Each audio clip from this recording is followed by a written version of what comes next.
নমো তাচ্ছা ভগবতো অরহতো সম্মা সম্বুদ্ধাচ্ছা। জগৎপূজ্য মহাকারণিক তথাগত সম্যক সম্বুদ্ধ শ্রীচরণে কৃতজ্ঞ প্রণাম নিবেদন করে পূর্ণ পারমিতে অংশগ্রহণকারী সকল উপাসক উপাসিকাগণের নিরোগ দীর্ঘায়ু সুখী জীবন তথা জ্ঞান বিমণ্ডিত জীবন কামনায় শুরু করতে চলেছি আজকের অভিধর্ম চর্চা ক্লাস।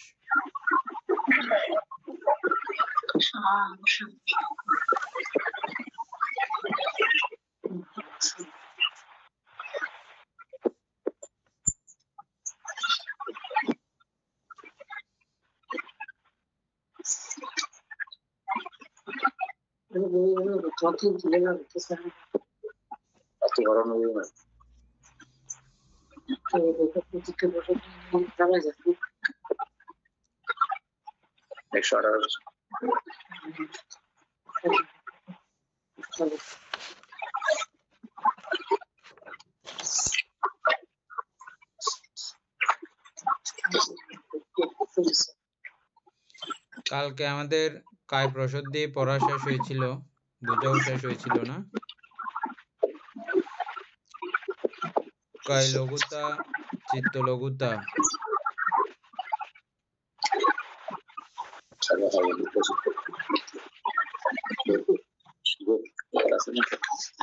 এটা আলোচনা করতে হবে, করা হয়েছিল না? আলোচনা করতে হবে। এনি কায় লঘুতা চিত্ত লঘুতা সম্পর্কে ইয়ে করে এক লাইন করে।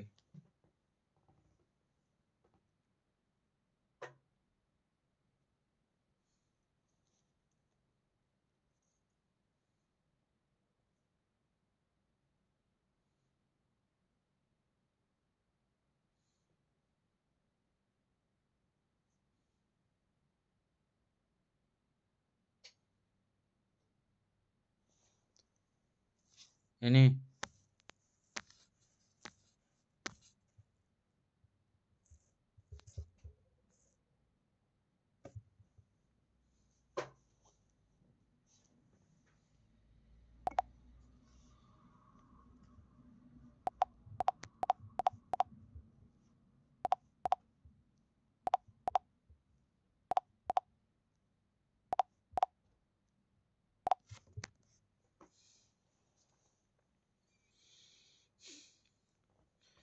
কায় লঘুতা চিত্ত লঘুতা লহুতা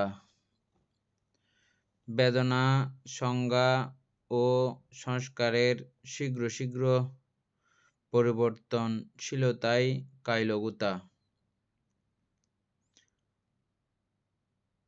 অমিতা বড়ুয়া এটুকু পর্যন্ত বুঝছেন?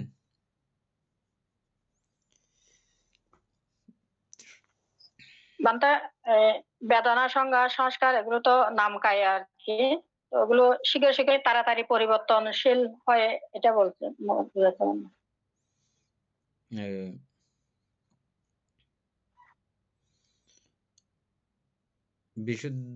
বিশুদ্ধ ইন্দ্রিয় বিশুদ্ধাচার, অবশ্য বিশুদ্ধাচার।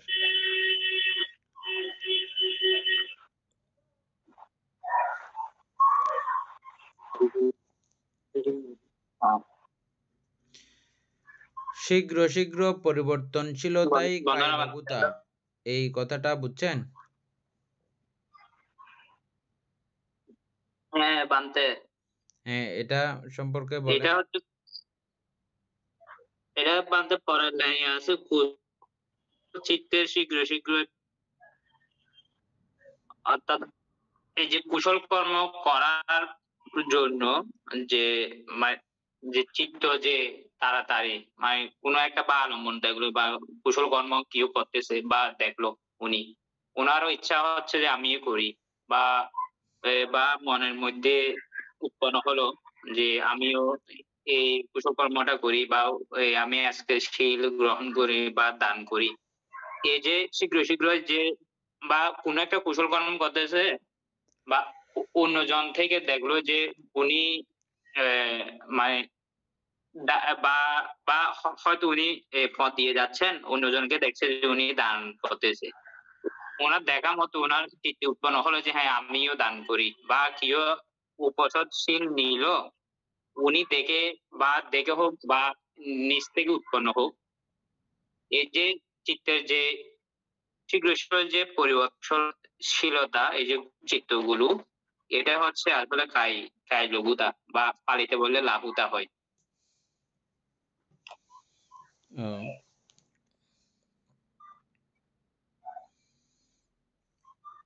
আচ্ছা আচ্ছা আচ্ছা বান্ধব, এখানে আমার একটা প্রশ্ন আছে। হ্যাঁ এই যে বলছে যে এই বলছে যে এখানে কাই বলতে বলছে, নাম কাই।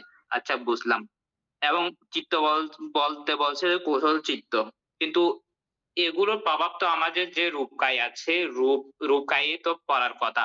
এই যে কায় প্রসদ্ধি বলি বা চিত্ত প্রসদ্ধি বা কায় লঘুতা বা যেগুলো আছে, এগুলোর প্রভাব তো আমাদের তো রূপ কায়ের মধ্যেই তো পড়ার কথা এগুলা, এ, আমরা কিন্তু এখানে তো রূপ পড়তেছি কায়ের কিন্তু কিছু আসে নাই। চৈতসিক।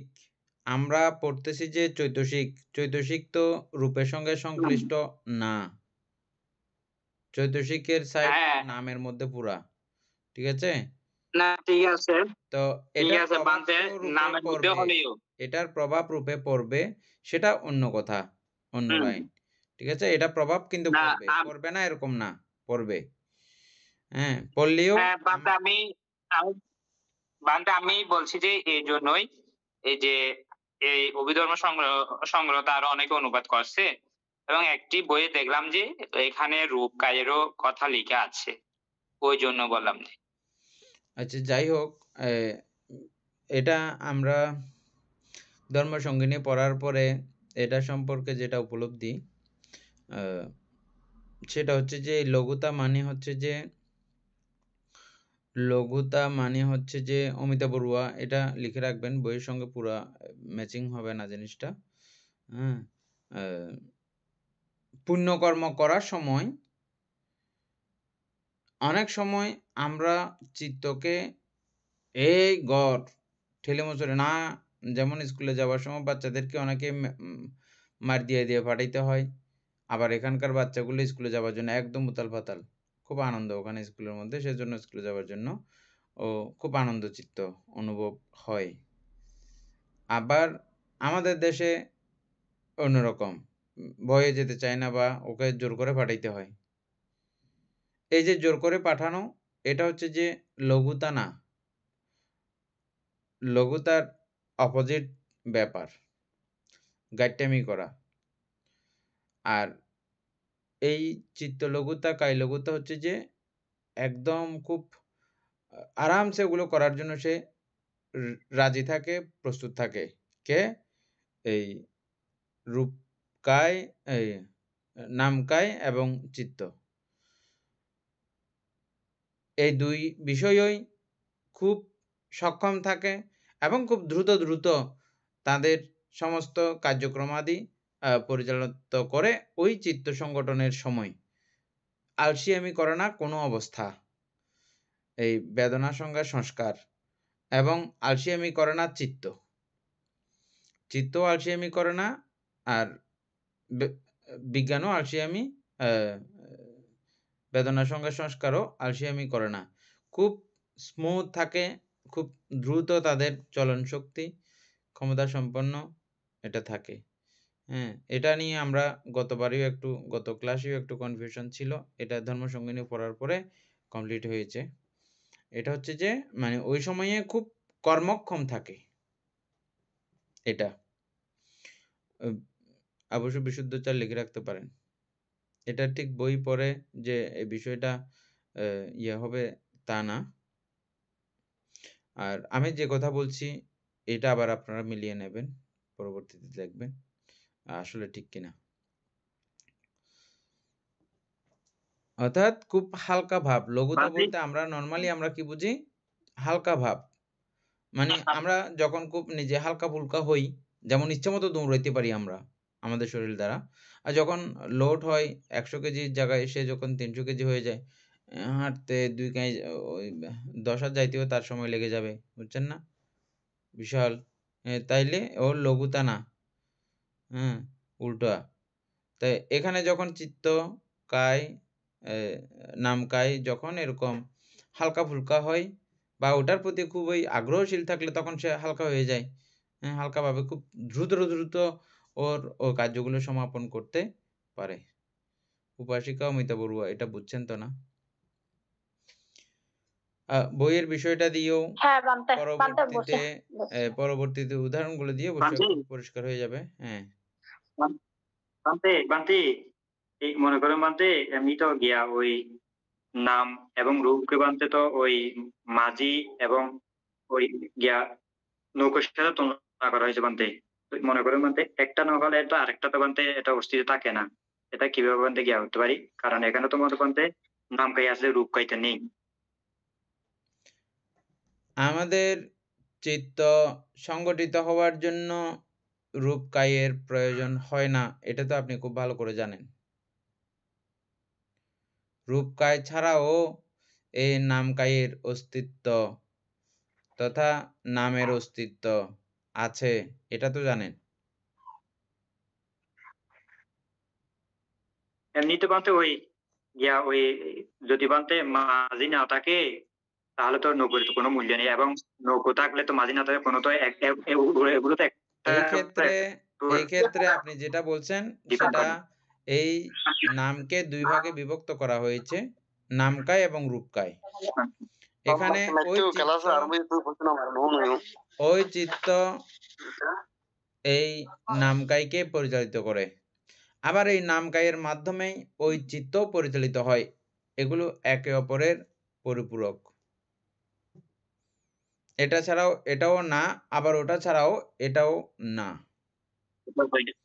একে উভয়ের পরিপূরক। আচ্ছা যাই হোক, আমাদের মূলত কায় লঘুতা চিত্ত লঘুতা এই দুইটা বুঝছেন?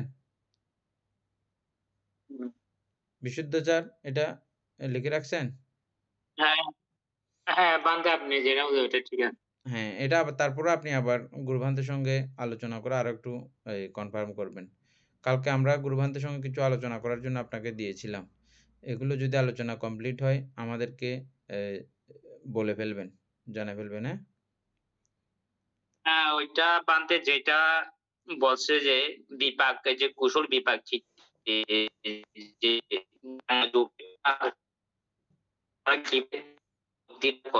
বিপাক চিত্তে প্রশ্নটা এটাই ছিল। হ্যালো, হ্যাঁ আবার বলেন। হ্যাঁ হ্যাঁ বানতে ওই কুশল বিপাকে যে আমাদের যে জ্ঞান যোগটা ওটা আসলে এই ইহ জীবনে বোঝা যায়, আর আর আমরা বিপাক বলতে শুধু যে মৃত্যুর পর যে বিপাক দিবে ওইটা না। আমাদের চিত্ত প্রতিনিয়তই সংগঠিত হচ্ছে, আবার বিপাকও হচ্ছে। এটা তো ঠিক আছে বানতে না? হ্যাঁ, এই তো এই মুহূর্তে চিত্ত সংগঠিত করলাম, এর পরেক্ষণেই ও ফল দেওয়ার জন্য রেডি হ্যাঁ এবং হ্যাঁ আমরা হ্যাঁ আমরা কিন্তু উভয়কে মনে করছে যে যে আমাদের মৃত্যুর পর বা ওইটা বিপাক দিবে না, এইরকম না। যেহেতু তবে ওই এই বিপাককেও আপনি বাদ দিলে হবে না, যেহেতু সেটাও বিপাক, সেটাকেও বাদ দিলে কিন্তু চলবে না। হ্যাঁ বুঝছি, কিন্তু আমরা পরবর্তী সময়টা না ধরে বর্তমান এই এই ইহ জীবনেরটা চিন্তা করি। এই যে আমাদের যে জ্ঞানজ উপেক্ষাটা, যে বিপাক চিত্তে আমরা কিভাবে উপলব্ধি করব। এই যে হয়তো আপনি পথ দিয়ে যাচ্ছেন, কোনো একটা অকুশল আপনি দেখেছেন, হ্যাঁ দেখলেন বটে,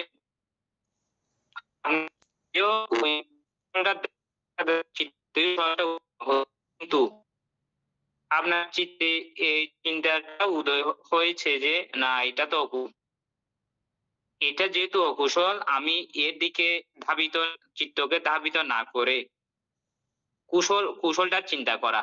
এই যে আমি যে অকুশলটাকে যে আমি উপেক্ষা দিতে পেরেছি, এটা আমাদের আমার অতীতের জ্ঞান ও যে উপেক্ষা চিত্ত, এটা এটা যে আমাদের যে আমি যে অকুশলটাকে যে দূরীভূত করা যে কুশল চিন্তা যে এটা আমাদের এই যে অতীতের জ্ঞান ও যে উপেক্ষা, এখানে এটা বিপাক বিপাক দিয়েছে বিদ্যায় আমরা এই কৌশলটা পেয়েছি। আমি যাই এটা আবার ধ্যানের বিষয় আবার আলাদা। যে ধ্যানে যে আমাদের যে অকুশলগুলো উৎপন্ন হয়, এই যে ওইটার প্রতি চিত্তগ্রাহিত না, কুশলের প্রতি আমাদের কিন্তু অতীতের জ্ঞান উপেক্ষা চিত্তের কারণেই। আর এটা আমরা যতই বর্ধিত করব এটা যমক হয়ে চিত্তটা আরো বিশালে হবে। হ্যাঁ, বান্তে এখন কি এটা কি ক্লিয়ার এই উত্তরটা? আচ্ছা, যাই হোক, আপনার কথাটা পুরোপুরি আসতেছে না। আমি আপনার কথাতে যেটা বুঝছি এবং কালকে আমরা যেটা তাহলে বলছিলাম এটা এখানে ঠিক আছে। তারপরে আমরা আমি গুরুর একটা একটা করে বলছি। রুমেই করছি, কিন্তু তবু সমস্যা তার- করতেছে। আমরা এখন গুরুবাম নেই, কিন্তু তারপরে হচ্ছে না যে সমস্যা করতেছে। আহ, আচ্ছা, আমি হ্যাঁ, বলতেছি তারপর আপনি যেটা বলছেন সেটা ঠিকঠাক হয়েছে কিনা দেখেন, আমি যেটা বুঝছি আর কি। আচ্ছা বান্ধব। উপাসিকা এনি বড়ুয়া, কালকে এগুলো আমাদের প্রশ্ন ছিল গুরুবান্তের কাছে। গুরুবান্তে আমাদের মতো করেই বলেছেন। বলতে সেটা হচ্ছে যে বিপাক গুলো তো অনাহুত না, এগুলো আমাদের কর্মের কারণেই এই বিপাকের সৃষ্টি। আর বিপাক আমি এই উপকরণগুলো দিয়ে আমি এটা বানিয়েছিলাম। কালকে এরকম একটা উদাহরণ দেওয়া হয়েছিল। এগুলোকে আবার বিভাজন করলে আমি সেগুলোই পাবো। এটা কিছুক্ষণ পরের যেটা বিপাক, সেখানে তো আমি প্রত্যক্ষভাবে দেখব এটা আছে। আবার সেটা যদি আবার জন্ম ঘুরিয়ে এর পরের জন্মের ব্যাপার হয়, তখনও সেগুলো সেভাবেই থাকবে। উপমা বা উদাহরণস্বরূপ যদি আমরা যাই, আমরা ওইদিন ফ্রান্সের ক্লাসের মধ্যে পতিত্ব সমুৎপাত নীতি নিয়ে আলোচনা করছিলাম। তাহলে পতিত্ব সমুৎপাত ওই প্রত্যেকটা অবস্থাকে যদি আমরা পাঠান আকারে দেখি, তো পাঠান আকারে যখন আমরা বিভাজন করতে যাই, তখন দেখি যে কি এগুলো ওই বিষয়, অমুক বিষয়, অমুক বিষয়, অমুক বিষয়, সব বিষয়গুলো সেখানে রয়েছে। এইভাবে আমরা প্রত্যেকটা চিত্তের মধ্যে, এই চিত্তের মধ্যে অমুক জিনিসগুলো হয়ে এটা ভব হয়েছে, ভব হয়ে পরবর্তীতে এটা বিপাক মানে জন্মগতভাবে সে বিপাক দিয়েছে, জনকর্ম হিসেবে সে বিপাক দিয়েছে সেটা। তারপরে সেটা প্রবর্তনকালেও যদি বিপাক আসে, সেগুলোই তো ঘুরে ফিরে, তাহলে একই বিষয়ই থাকবে, এটা প্রমাণিত।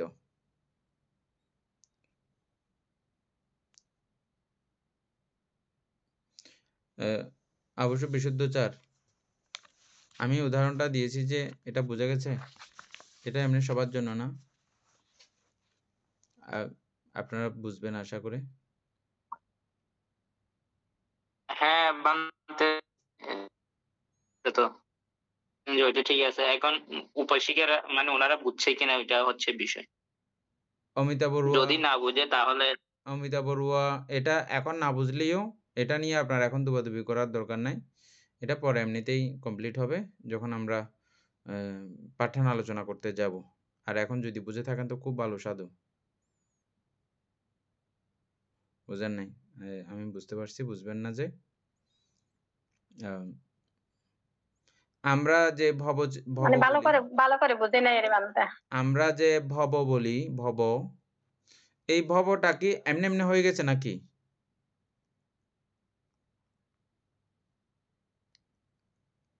অবিদ্যার প্রত্যয়ে সংস্কার, না বান্ধব, হ্যাঁ সংস্কারের প্রত্যয়ে বিজ্ঞান, বিজ্ঞানের প্রত্যয়ে নামরূপ, হ্যাঁ, এই যে হ্যাঁ ক্রমান্বয়ে এই বিষয়গুলো, এগুলো তো অনাহুত কোনোটা হয়ে যায় নাই। এবং প্রত্যেকটা বিষয় হ্যাঁ হওয়ার বান্ধব। পিছনে অনেকগুলো বিষয়ের সংযোগ, অনেকগুলো বিষয়ের উপস্থিতি আমরা দেখতে পাচ্ছি। এটা রূপ পাল্টাইলেও এটার ইন্ধন এই চৈতসিকগুলোর প্রত্যয়তা, সাহায্যতা, এটা বয়ে চলতেছে না, বয়ে বেড়াচ্ছে না। হ্যাঁ এটাই, বুঝছেন? তো সুতরাং ওই বিপাকের মধ্যে গিয়েও এটার উপস্থিতি তো অবশ্যই থাকবে। কারণ বিপাকটা তো কোথাও উড়ে এসে জুড়ে বসে নাই। এটা সিস্টেম ওয়াইজ আসছে আমার কাছে। এনি কমপ্লিট কালকের কর্মের বিষয়টা পুরা? কারণে বলতে হ্যাঁ, এটা তো আমরা কালকে কমপ্লিট করলাম হ্যাঁ, কালকে মোটামুটি। এটা এরকম করছিলাম। আজকেও গুরবান্তে বলাতে আরেকটু কমপ্লিট হলো নয় কি? হ্যাঁ, যেকোনো গুরবান্তেরা বললে তখন যুক্তি সহ উপমা সহ যখন বলে তখন এটা আমাদের কাছে আরেকটু গ্রহণযোগ্য হয়। আর কোনো ধরনের কোনো সংশয় থাকে না, হ্যাঁ, বিচিকিৎসা থাকে। হুম। তারপরে কায় লঘুতা, চিত্ত লঘুতা আশা করি কমপ্লিট হয়ে গেছে। তারপর আমি লাইনগুলো আরেকবার দেখে নিচ্ছি। এনি দেখো তো লাইনগুলো আরেকবার।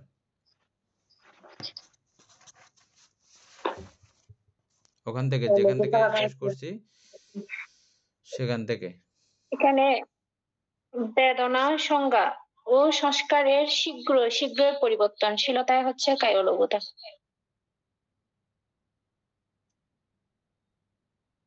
বেদনা এটা সংজ্ঞা ও নিয়ে এত আলোচনা করার কারণ হচ্ছে যে এটা মানে দেখতেই বোঝা যাচ্ছে যে কিরকম শীঘ্র পরিবর্তন। তার মানে কি চঞ্চল? তার মানে কি চিত্ত চঞ্চল? শীঘ্র পরিবর্তন মানে কিন্তু এটাই আসতেছে। বিশুদ্ধাচার আমি এইজন্যই এই লাইনটাকে এত ইয়ে করতেছি, প্রভেদ করতেছি। শীঘ্র ব্যাপারটার যদি দেখতে যাই তাহলে দেখা যাচ্ছে যে কি এটা তাহলে চঞ্চল।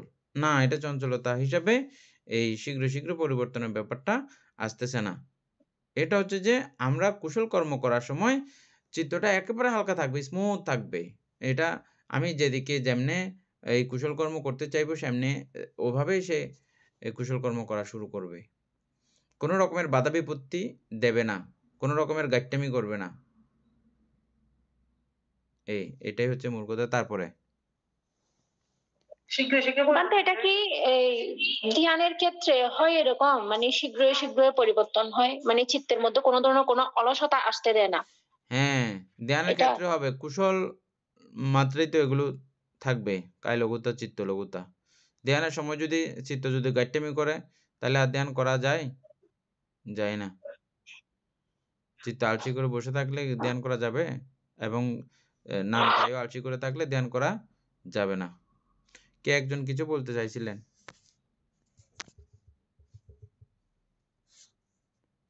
কে একজন কিছু বলতে চাইছিলেন? বলেন। কই? হ্যাঁ, তারপরে?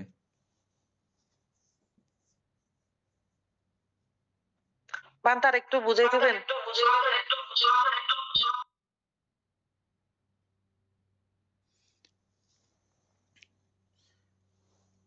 নাম কায় নাম কায়ের কায় এটা। কায় লঘুতা এবং চিত্ত লঘুতা। নাম কায় কেন হয়েছে? কারণ এগুলো আমরা পড়তেছি যে চৈতসিক কোনোদিন রূপ না। চৈতসিক নামেরই অংশ, নামেরই সাহায্যকারী, নামের সঙ্গেই সংশ্লিষ্ট। তো সেজন্যই কায় বলতে আমরা রূপ বুঝতাম আগে থেকে। এজন্যই এটার জন্য স্পেশালি বলা হচ্ছে যে এটা কায় বলতে এটা রূপ কায় নয়, এটা নাম কায়। নাম কায় কাকে বলে? বেদনা সংজ্ঞা সংস্কার বিজ্ঞানকে বলে। হ্যাঁ, তাহলে কায় লঘুতা, চিত্ত লঘুতা। কুশল কর্ম করার সময় আমরা নিজেরাই খেয়াল করব। অনেক সময় কিছু কুশল কর্ম করার সময় এটা করতে চায় না একদম। ওই যে সসস্কারিক অসস্কারিক যে হয়ে যায়। যখন এটা লঘুতা থাকবে না তখন সেটা ওই সসস্কারিক হয়ে যাবার ব্যাপার রয়ে যায়। আর যখন এই মৃদুতা বা লঘুতা যখন থাকে তখন আর সংস্কারিক হয় না, এটা অসংস্কারিক হয়ে যায়। খুব দ্রুত ওই সময়ে চিত্তের কার্যক্রমতা খুব দ্রুত থাকে। উদাহরণস্বরূপ লিখেছে লাস্টে বিদ্যুৎ উপম। এমনিতে তো চিত্তের গতিগুলো খুবই বিদ্যুতের থেকে অত্যন্ত দ্রুতশীল আরো। সুতরাং ওইরকম খুব দ্রুত সে এই পুণ্যকর্ম করার সময় এত সক্ষম থাকে আরকি। এত সক্ষমতা সম্পন্ন। এটাই। তারপরে নি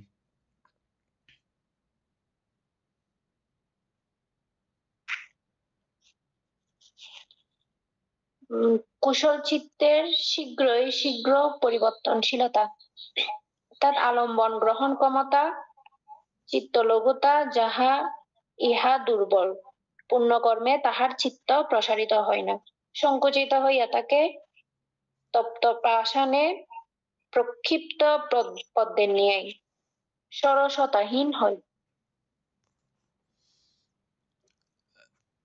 এতক্ষণ যা আমরা আলোচনা করছি সে কথাটাই এখানে পরিষ্কার হয়েছে। স্পেশালি আর মানে পুণ্যকর্ম করার সময় চিত্ত প্রসারিত পুণ্যকর্মে তাহার চিত্ত প্রসারিত হয় না। যাহার ইহা দুর্বল, মানে এই চিত্তলঘুতা যাদের দুর্বল তারা পুণ্যকর্ম করার সময় প্রসারিত হয় না, চিত্ত সংকুচিত হইয়া থাকে। তপ্ত পাষাণে নিক্ষিপ্ত পদ্মের ন্যায় সরসতাহীন। খুব গরম পাথরখণ্ডের মধ্যে পদ্মফুল রাখলে পদ্মফুলের রস সবগুলো গরমে শিলের তাপে যেমন শুকিয়ে যায় ওরকম হয়ে থাকে আর কি, মজে যায় না। আর যদি এটাকে ঠান্ডা জলের মধ্যে রাখা হয় ফুটে প্রস্ফুটিত হয়ে থাকে। এটা সংকুচিত, এটা প্রস্ফুটিত। এই কায়লঘুতা থাকলে তখন মানে প্রফুল্ল প্রস্ফুটিত হয়েই থাকে। তারপরে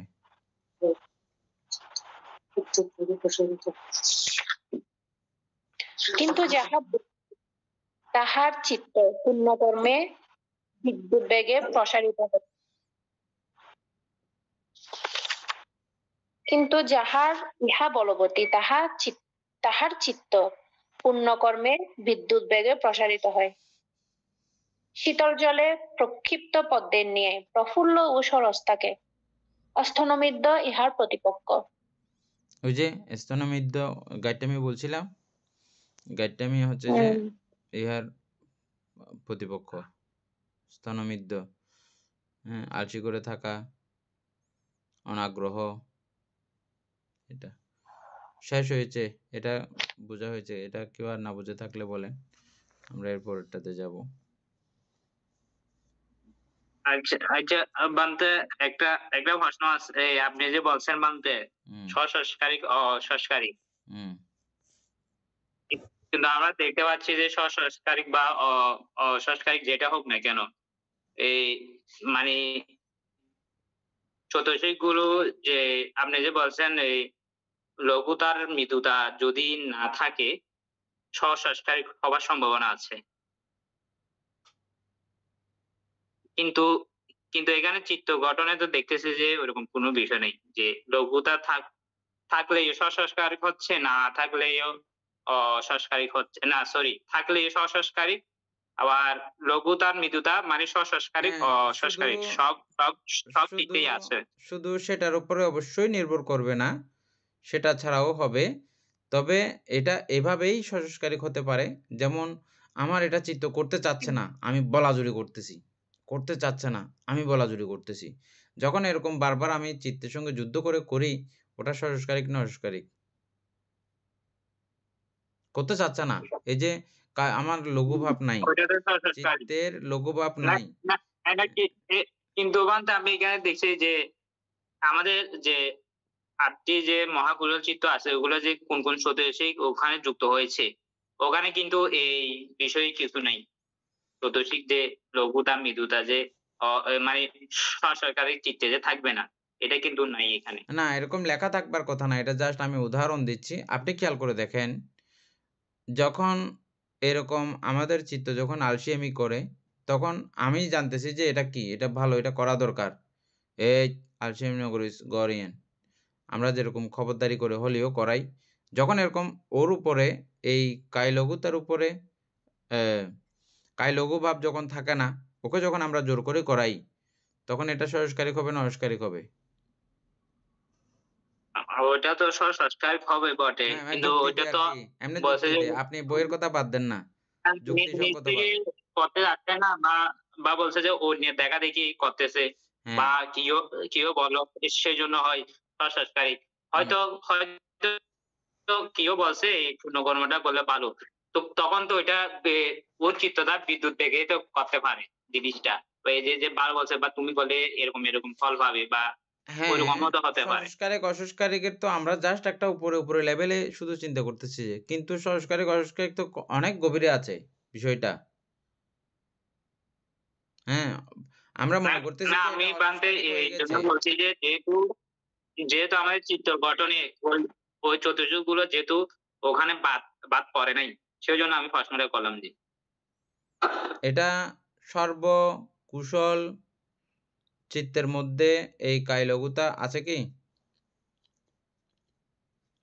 সর্বকুশ যাতে এখানে কিন্তু আমি চিত্র করলাম যে ওখানে তো বাদ বাদ দেয় নাই। এটা বলছি না। এটা সর্বকুশল সাধারণ চৈতসিক কিনা? না না, ওইটা তো সর্বকুশল সাধারণ চতুর্দিক না। যদি না হয়, মানে আমি জাস্ট একেবারে হবে ওভাবে বলি নাই। যদি এই কায়লঘুতা না থাকে, কায়লঘুতা যদি না থাকে, সজস্কারিকও হয়ে যেতে পারে। আচ্ছা, এটা লিখে রাখেন, গ্রুপান্তে থেকে আলোচনা করবেন। ঠিক আছে, এটা লিখে রাখেন, পয়েন্ট করে রাখেন। ওখানে বলছে যে যদি সংস্কারিক হয়, ওখানে স্তনমিদ্ধ চতুর্দিক জয় উৎপন্ন থাকতে পারে। এই মানে স্তনমিদ্ধ যখন থাকবে, স্তনমিদ্ধ যখন থাকবে, স্তনমিদ্ধ থাকা অবস্থায়ও যদি আপনি কোনো কুশল কর্ম করেন, স্তনমিদ্ধ থাকা অবস্থায়ও স্তনমিদ্ধকে পরাজিত করে যখন আপনি কোনো কুশল কর্ম করবেন, এটা তখন সজস্কারিক হওয়ার সম্ভাবনা আছে কি? হয় কি কোনো সময়? এখন বুঝছেন বিষয়টা? আচ্ছা বান্ধে, ঠিক আছে, ওটা গুরুবান্ধের সাথে আলোচনা করে আরো করবেন। তারপর। ঠিক আছে, অর্থাৎ কায়লঘুতা যদি এরকম হয়, তাহলে স্তনমিদ্ধ হচ্ছে যে এটার প্রতিপক্ষ। আর এই প্রতিপক্ষ বিষয় যখন হ্যাঁ। উপস্থিত থাকে, তখন প্রতিপক্ষ বিষয়কে আমি যখন নানানভাবে অনেক কষ্টে সরিয়েছি, সরানোর পরে আমি এটা করেছি শেষ পর্যন্ত, তখন এটা অসংস্কারিক হয় না সজস্কারিক হয়? যদি মাঝে মধ্যে সেখানেই অসংস্কারিক হওয়ার সম্ভাবনা কিন্তু তারপরও থাকে, কিন্তু অসংস্কারিকও হয়। বান্ধে, হ্যাঁ, মনে করেন বান্ধে একটা, মনে করেন একটা বড় ভিক্ষু, ওই বান্ধে আমাকে বলছে যে মানে 1 ঘন্টা পর পর আমাকে পানিয়ে দেবে, বা মানে 5 বার দিতে বলছে বা 10 বার দিতে বলছে। হুম, তো প্রথমটা যেটা বলছে সেটা তো আমি বানতে বলছে তখন আমি দিছি। এখন যে আমি তাকে আর 11 বার বা 12 বার দিছি, হুম। ওগুলো কি সংস্কারিক হবে নাকি অসংস্কারিক হবে? এ তো আমার চিত্তের উপরে নির্ভর করে। আমি যদি ওই যে না স্তনমিদ্ধে না, তালে বান তো পড়ে যাই, বলছে আমাকে স্তনমিদ্ধে আমাকে তালে 12 যদি বার। পড়ে যাই, তাহলে সহস্কারিক হবে। আর যদি না, এটা না, আমাকে দিচ্ছি তো যে বলছে যে আমার পুণ্য আগে হবে এবং চিত্ত যদি লঘু থাকে, তাহলে অবশ্যই অসংস্কারিক হবে। না, আমাকে আগে থেকে বলছে যে 12 বার আমাকে দিতে হবে। তো হ্যাঁ, প্রথম পক্ষে আমাকে মানে আদেশ দিছি, হ্যাঁ, তো আমি 11 বার নিজের থেকে দিয়েছি। আমাকে আগে তো বলছে 12 বার দিয়ে বলছে। হুম। এখন প্রথমটা তো ও বলছে হ্যাঁ, আচ্ছা, মানে আমি আদেশের কারণে করছি এটা। হ্যাঁ, ওইখানেও সেটা তো সহস্কারিকও হতে পারে, অসংস্কারিকও হতে পারে।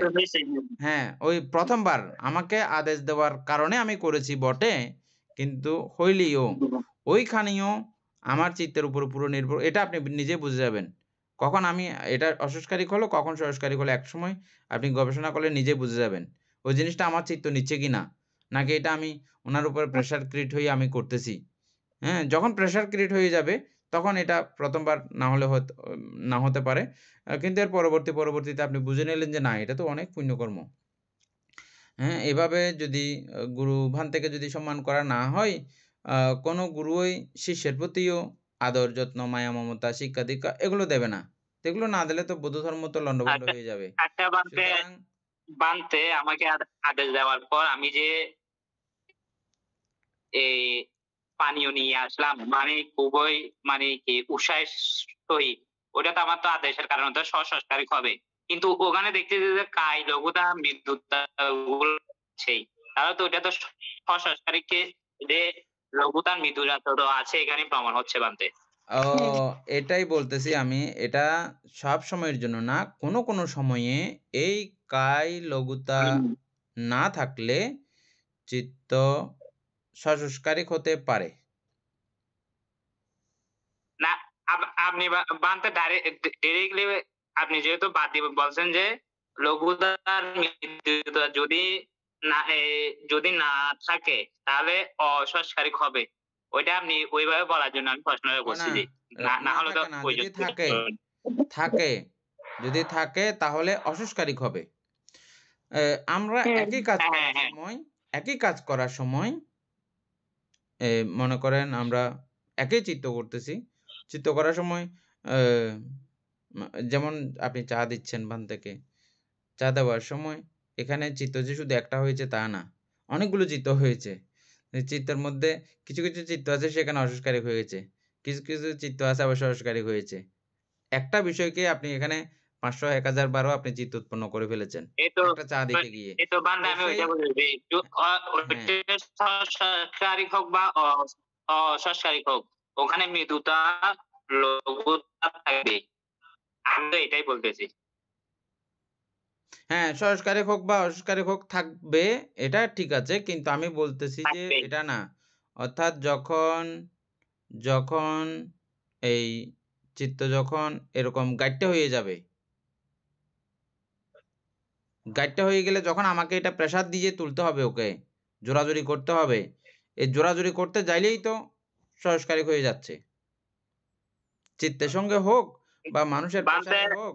আপনি যেটা বলছেন, চিত্ত গাইড হয়ে যাবে। গাইড হয়ে যাওয়া মানে ওখানে স্থানমিত্র তো আছেই। হ্যাঁ, আর হ্যাঁ। আমি কাজটা করতে ইচ্ছে করতেছি না। মানে হুম। আমার আলস্যতার কারণে, জড়তার কারণে। তো ওখানে তো স্থানমিত্র আছেই। গাইডটা রাখার অর্থ তো ওখানে স্থানমিত্র আছেই। আছে।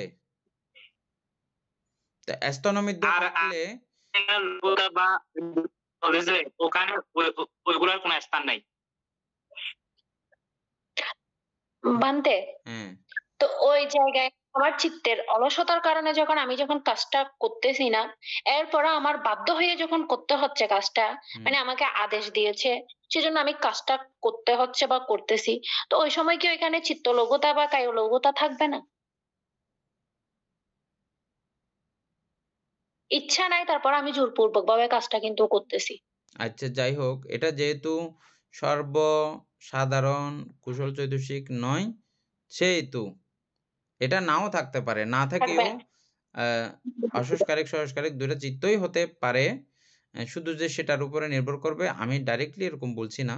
আমি শুধু জাস্ট বলতেছি এটা যখন এরকম থাকবে না, তখন সংস্কারিক হয়ে যেতে পারে।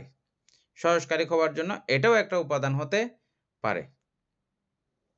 এটা আরেকটু করে গুরুভান বানতে থেকে হ্যাঁ, কমপ্লিট করে নেবেন বানতে কালকে। সশস্কারিক, বানতে সশস্কারিক আর অসংস্কারিক এটা আমি একটু করে বলি হুম, বান্তেদের উদাহরণের মাধ্যমে।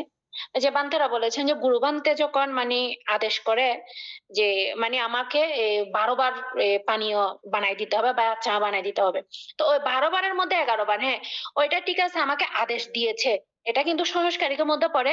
কিন্তু আদেশ দেওয়ার পরে এটা কিন্তু আমি আদেশের মত বলেছে বানতে ঠিক, কিন্তু এটা আমি আমার চিত্তের মধ্যে যে গুরু বান্তে আমাকে এই কাজটা দিয়েছে, এটা আমার মনের মধ্যে একটা খুশি উৎপন্ন হলো, সমনুষ উৎপন্ন হলো, এবং এত শ্রদ্ধার সহিত এবং খুশি মনে আমি ওইখানে জ্ঞান সম্প্রযুক্ত পর্যন্ত যুক্ত করে, মানে এই কাজটা যদি আমি গুরু বান্তের এই কাজটা করি, তাহলে এটা আমার একটা কুশল কর্ম হবে। বান্তের যদি আমি সেবা করতে পারি, তাহলে ওইটা আদেশ দেওয়া সত্ত্বেও কিন্তু ওইটা কিন্তু মানে অসংস্কারিক হয়ে যাচ্ছে ওই হুম। সময়। কারণ আমার চিত্তের মধ্যে ওই সময় কোনো ধরনের কোনো মামাকে বানতে বলেছে সেজন্য আমার থেকে বাধ্য হয়ে কাজটা করতে হচ্ছে, সেজন্য কিন্তু আমি করতেছি না। বরং আরো বানতে বলেছে ঠিক, কিন্তু এটা আমি নিজের থেকে আমার চিত্তকে কিন্তু উৎপন্ন করে ফেলেছি। হুম মানে একদম খুশি মনে এবং শ্রদ্ধা চিত্ত এবং জ্ঞান সংপ্রযুক্ত হয়ে আমি কাজটা কিন্তু করে ফেলেছি। আর সংস্কারিক হচ্ছে যে, অর্থাৎ হ্যাঁ আমাকে বানতে বলেছে, তো এরপরে সংস্কারিক হচ্ছে যে ওই যে বানতে আমাকে আদেশ দিয়েছে, আর এটা আমার মানে আদেশ দিয়েছে বিধায় আমার কাজটা করতে হচ্ছে বা আমি করতেছি হুম ওই ক্ষেত্রে। আর হ্যাঁ ওইটাও জানি আমি, হ্যাঁ আমার মনের খুশিও ছিল, যদি খুশি না থাকতো তাহলে আমি কিন্তু বান থেকে সেটা দিতাম না। বা 12বার বলেছে, কিন্তু আমি 12বার সেটা বলেছে 12টার মধ্যে বা আমাকে একটা টাইমের মধ্যে সেটা তোমাকে দিতে হবে, সেটা আমার হয়তো বা আছে বিদায় আমি কিন্তু বান থেকে ওই টাইমের মধ্যে দিচ্ছি। দেওয়ার পরে জ্ঞান সম্প্রযুক্ত আমি এটাও জানি যে বানতে আমাকে বলেছে এটা এই কাজটা যদি আমি যদি করি তাহলে এটা আমার কুশল কর্ম হবে বা একটু পুণ্য কর্ম হবে, আমি যদি আমার গুরু বান্তে সেবা করতে পারি। ওইটাও ওনার জানা ছিল, কিন্তু ওই যে বানতে আদেশ দিয়েছে সেটাকেই কিন্তু উনি ওনার চিত্তের মধ্যে মানে প্রাধান্য বেশি দিয়েছে। প্রথম চিত্তে মানে অসংস্কারিকের মধ্যে আদেশটাকেই উনি প্রাধান্য দিয়েছে। আর সংস্কারী মানে অসংস্কারিকের মধ্যে হচ্ছে যে উনি কিন্তু বানতে আদেশ দিয়েছে সেটাকে প্রাধান্য দেয় নাই। এই কাজটা করলে আমার এই ফল হবে এবং ওইটা খুশি মনে উনি কিন্তু এটা করেছে।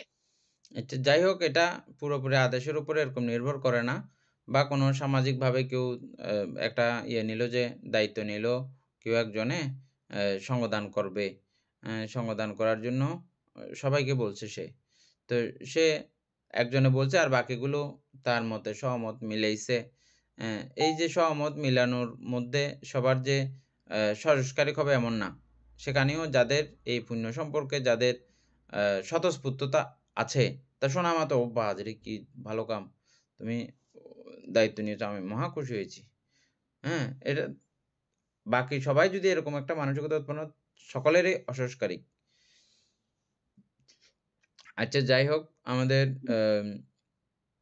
অবশ্য এই অসংস্কারিকটা মানে অসংস্কারিকটা শুধু একটাই ইয়াতে হয়, অর্থাৎ আমার হেতু বলে আমার কুশল চিত্ত জাগ্রত হওয়ার কারণে নিজের এই মনের খুশিতে, ওই কারণে আমরা ওই কায়কর্ম বা কর্মের ধারায় কিন্তু আমরা এই যে এই অসংস্কারিক চিত্তটা কিন্তু আমরা উৎপন্ন করি। আর সংস্কারিকটা কিন্তু অনেক কারণে হয়, একটা আলম্বনের কারণেই হয় বা আমাকে অন্যজনে বলেছে ওই কারণেই হয়। আবার অনেক সময় আমি এই কাজটা করব কি করব না, কুশল কাজটা আমি কি সংবাদানটা করব নাকি করব না, মানে এরপরে একটা সিদ্ধান্তের মধ্যে যখন আসি হ্যাঁ আমি এই কাজটা করব, এটাও কিন্তু সংস্কারিকের মধ্যে পড়ে। তো সংস্কারিক মূলত 4-5টা ইয়ার মধ্যে পড়ে। শুধু শুধু ওই যে 4-5টা না, অপরে অনেকগুলো আমাকে ব্যাপার থাকবে সংস্কারিক হবার জন্য, ঠিক অনেকগুলো ব্যাপারের মধ্যে এটাও একটা ব্যাপার। যখন আমাদের এটা একটা চিত্ত লঘুভাব থাকবে না, লঘুভাব থাকবে না, তখনও এই লঘুভাব না থাকার কারণেও বিষয়টা সংস্কারিক, এটা সম্পূর্ণ চিত্ত বাধামুক্ত। ওই কাজ করার সময় চিত্ত সম্পূর্ণ বাধামুক্ত যখন হয়, তখন অসংস্কারিক হয়। আচ্ছা, যাই হোক, এটা আমরা প্রশ্ন হিসেবে একটা বিষয় নিয়ে এরকম আবার লং টাইম বসে থাকলে সেটা অসুবিধা, এটা পয়েন্ট করে রাখতে হবে, এর পরের দিন আলোচনা। যেমন আমরা কালকের বিষয়টা আমরা যদি টানাহেঁচড়া করতাম অনেকক্ষণ সময় চলে যেত, সেটা গুরুভান্তের সঙ্গে আলোচনা করলে পরবর্তীতে এটা সুন্দর বের হয়, সলিউশন বের হয়। হ্যাঁ, বিশুদ্ধাচার, এটা লিখে রাখেন।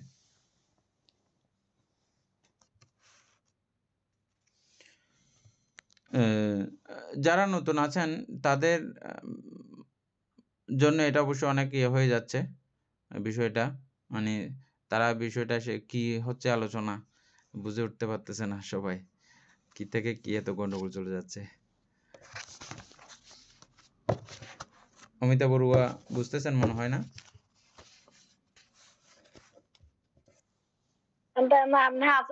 ওইগুলো তো আগে একটু একটু করছি, যে মানে এনে যেগুলো বলছে এগুলো মোটামুটি। না, আপনি সংস্কারিক অসংস্কারিক বুঝলে এটা না বোঝার কোনো হ্যাঁ কথা না, বানতে এটা তো, আবার ওই দৃষ্টিকোণ থেকে। হ্যাঁ হ্যাঁ আচ্ছা, বানতে যাই হোক, এটা তাহলে আমরা মোটামুটি। এবার কায় মৃদুতা চিত্ত মৃদুতা পড়ব। মায়া বড়ুয়া পড়েন, আছে না নাই? হ্যাঁ, ওই মিউট করলেন।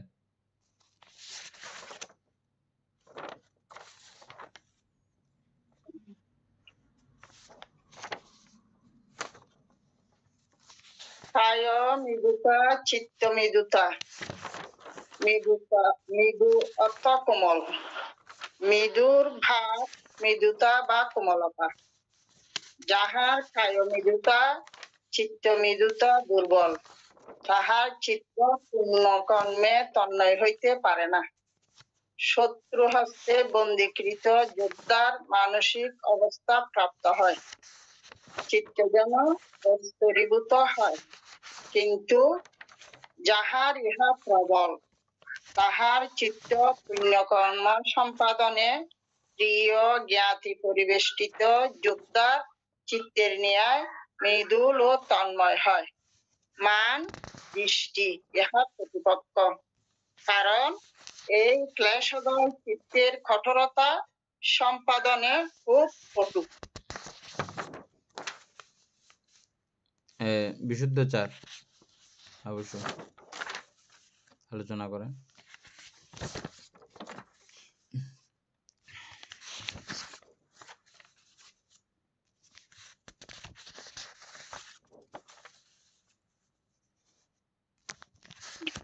এখানে বেশি আওয়াজ হচ্ছে মাত্র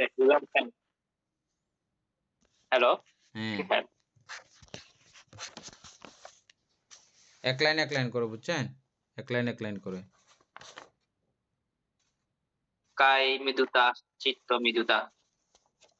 মৃদু অর্থ কোমল,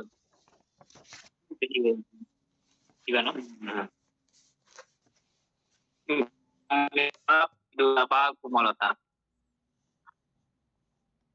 যাহার কায় মৃদুতা চিত্ত মৃদুতা দুর্বল, তাহার চিত্ত পূর্ণকর্মে তন্ময় হতে পারে না। বাদ এগুলা তো বোঝা আছে। আপনি তো বুঝতেছেন, এগুলা এটা আপনার জন্য তো না। আচ্ছা, মৃদু অর্থ, হ্যাঁ মৃদু অর্থ কোমল, মৃদু এবং কোমল। যাহার কায় মৃদুতা চিত্ত মৃদুতা। ওখান থেকে পরিবার দেয়, যাহার কায় মৃদুতা চিত্ত মৃদুতা দুর্বল, তাহার চিত্ত পূর্ণ কর্মে তন্ময় হতে পারে না। এখান থেকে আলোচনা করি।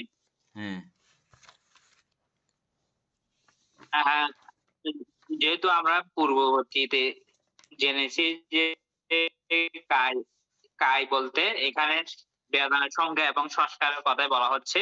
আর চিত্ত বলছে যে যার এই কায় মৃদুতা চিত্ত মৃদুতা দুর্বল, অর্থাৎ তাহার চিত্ত পূর্ণকর্মে তন্ময় হতে পারে না, অর্থাৎ তিনি কর্ম করার সময় তাহার চিত্ত এই যে পূর্ণকর্মে মনোযোগী হতে পারে না। এখানে তন্ময় হচ্ছে মনোযোগী হওয়া বা একাগ্র চিত্ত। অর্থাৎ যদি মৃদুতা না থাকে, অর্থাৎ যদি কোমলতা না থাকে, তাহলে এই যে পুনঃকর্ম করার সময় তাহার এই যে চিত্তটা একাগ্র হতে পারে না বা মনোযোগী হতে পারে না। শত্রু হস্তে বন্দীকৃত যোদ্ধার মানসিক অবস্থা প্রাপ্ত হয়, চিত্ত যেন প্রস্তরীভূত হয়। আচ্ছা, তার চিত্তটা যেন একেবারে যে পাথরের মতো হয়ে যায়, যে মানে পুণ্যকর্ম করার সময় মানে কোনো মতে তিনি পুণ্যকর্মটা করতে পারেন না। এই যে যদি কায় মৃদুতা এবং চিত্ত মৃদুতা দুর্বল থাকে, চিত্ত যদি কোমল না থাকে পুণ্যকর্মে, এখানে উদাহরণটা যেটা দিয়েছে, শত্রু হস্তে বন্দীকৃত যোদ্ধার মানসিক অবস্থা প্রাপ্ত হয়, চিত্ত যেমন প্রস্তরীভূত হয়। ওই যে শত্রু হাতে কোনো একজন মানুষ বা যোদ্ধা বলি, তার মানসিক অবস্থাটা যেরকম হয় চিত্ত তেমনই হয়ে যায়। যে এখানে বলছে চিত্ত যেন প্রস্তরীভূত হয়তো এই যে বা পাথর নিয়ে বা এই যে কঠোর, আমরা এরকম বুঝতে পারি বা এরকম হয়ে যায়, অর্থাৎ কোমল নয় আর কি। কিন্তু যাহার ইহা প্রবল, অর্থাৎ যাহার চিত্ত কোমল হয়, তাহার চিত্ত পূর্ণকর্ম সম্পাদনে প্রিয় জ্ঞাতি পরিবেষ্টিত যোদ্ধার চিত্তের ন্যায় মৃদুল ও তন্ময় হয়। অর্থাৎ যাহার এই চিত্ত কোমলতা প্রবল থাকে, তিনি যে কোনো পুণ্যকর্মে তাহার চিত্তটা হয় কোমল এবং তাহার কুশল কর্ম করার প্রতি তাহার চিত্তটা খুবই একাগ্র থাকে। এই যে কুশল কর্ম করার সময় মানে উনি একাগ্র চিত্তে এই কুশল কর্মগুলো সম্পাদন করতে পারেন। এই চিত্ত অর্থাৎ এই মৃদুতার বা কোমলতার কারণে। এখানে বলছে মান দৃষ্টি ইহার প্রতিপক্ষ। হ্যাঁ, এখানে আমরা এটা বুঝতে পারি, আমরা জানি যে স্বসংস্কারিক চিত্তে কিন্তু মান চৈতসিক যুক্ত থাকার একটি সম্ভাবনা রয়েছে যে স্বসংস্কারিক চিত্তে।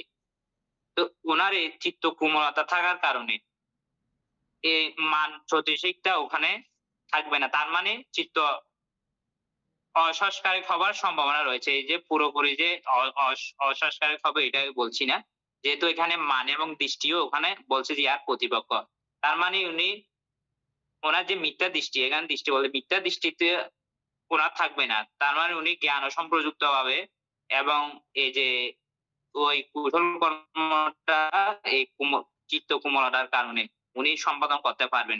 যেহেতু এই চিত্ত মৃদুতার কারণে চিত্ত কোমল থাকবে এবং একাগ্র চিত্ত থাকবে, সেই কারণে দৃষ্টি এবং মান তাহার প্রতিপক্ষ হচ্ছে, কেননা এই একাগ্র চিত্তের কারণে উনি যে জ্ঞান সম্প্রযুক্ত ওইটা দিতে পারবেন, এই যে ওনার পুণ্যকর্মগুলো সম্পাদন করতে পারবেন। কারণ এই ক্লাস চিত্তের কঠোরতা সম্পাদনে খুব কঠোর। হ্যাঁ, মান এবং দৃষ্টি যদি থাকে এই উনি কোনোভাবে যে মানে পুণ্যকর্মগুলো করতে পারেন না। এই যে আমি ওনার চিত্তের কঠোরতার কারণে আমি কেন দিব বা কেন বা দিচ্ছি, এই চতুর্যুগ এই চিত্ত বিভ্রান্তি গুলো উৎপন্ন হয় তখন। আর কোনো মতে উনি দানও করতে পারেন না, শীলও পালন করতে পারেন না। আচ্ছা বান্দা, আমি বললাম আপনি আরো ভালো করে আলোচনা করেন। এটা প্রায় কায় মৃদুতা না কায় লঘুতা চিত্ত লঘুতার সমসাময়িক একটা বিষয়, একটু ডিফারেন্স আছে। ওটা খুব বিদ্যুৎ বেগ গতি সম্পন্ন থাকে, খুব বেশি সচ্ছল থাকে, মানে সক্ষম থাকে এটা।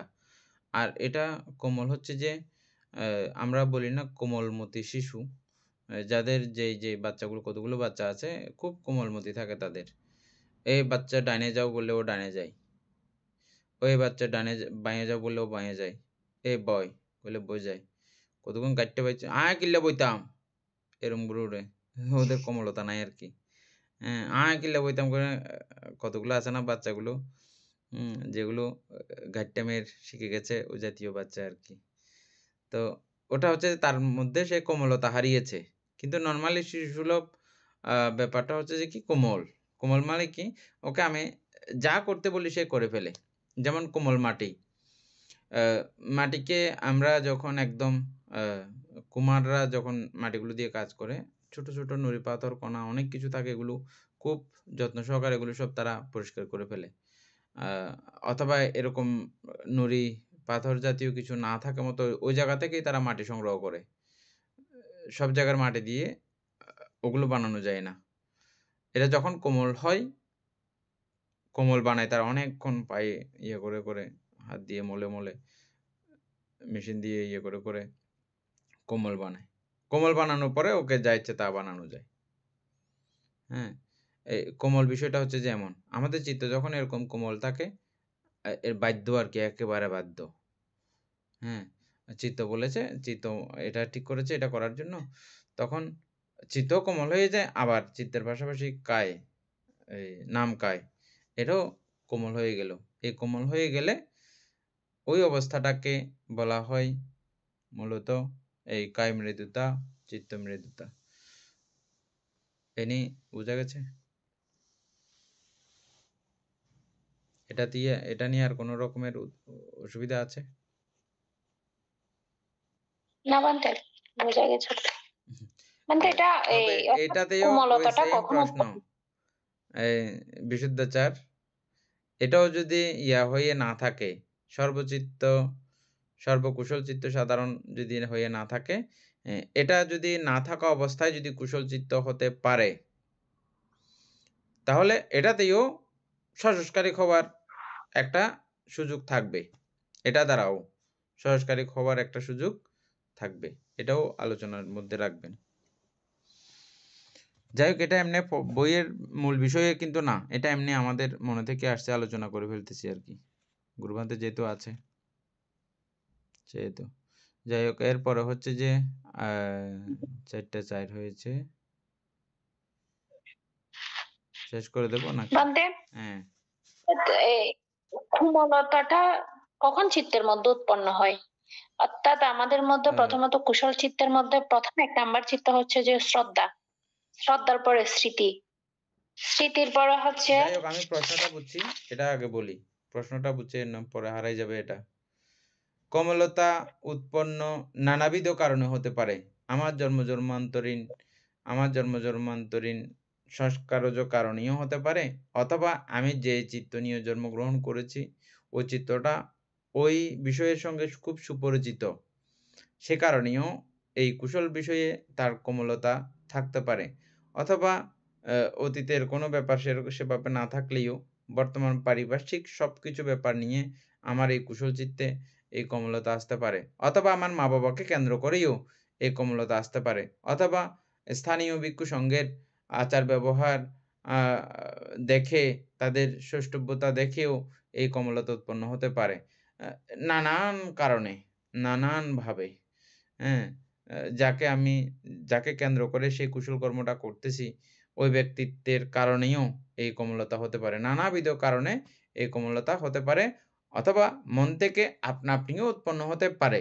নানাবিধ কারণে কোমলতা উৎপন্ন হতে পারে। বুঝা গেছে এনি?